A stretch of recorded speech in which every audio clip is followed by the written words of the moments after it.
አንድ ሰው ሲሰድብህ ለምን ደምህ ይፈላል ወዳጄ? ሰላምህስ ለምን አሳልፈህ ትሰጠዋለህ? ዛሬ በሰዎች ንግግርን የማትጎዳበትን የስቶይኮች ጋሻ ልንገርህ። ታላቁ ፈላስፋ ማርከስ ኦሪሊየስ ከሁሉም የበለጠ በቀል እንደ ሰዳቢ አለመሆን ነው ይላል። አንድ ሰው ሲሰድብህ ስድቡ ስለ አንተ ማንነት ሳይሆን ስለ ሰዳቢው የውስጥ ቆሻሻ ማንነት ነው የሚናገረው። ንግግሮች ልክ እንደ ስጦታ ናቸው።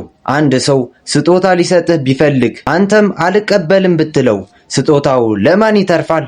ለሰጪው። ስድብም ልክ እንደዛ ነው። ካልተቀበልከውና ቦታ ካልሰጠኸው ጉዳቱ ለሰጪው እንጂ ላንተ አይደለም። ሰዎች የሚሉትን ልትቆጣጠረው አትችልም። ለንግግራቸው የምትሰጠው ትርጉም ግን መቆጣጠር ትችላለህ። ንቀህ ስታልፈው ንግግሩ አየር ላይ ይበናል። ተቀብለህ ስትበሳጭ ግን መርዙን በገዛ እጅህ ጠጣህ ማለት ነው።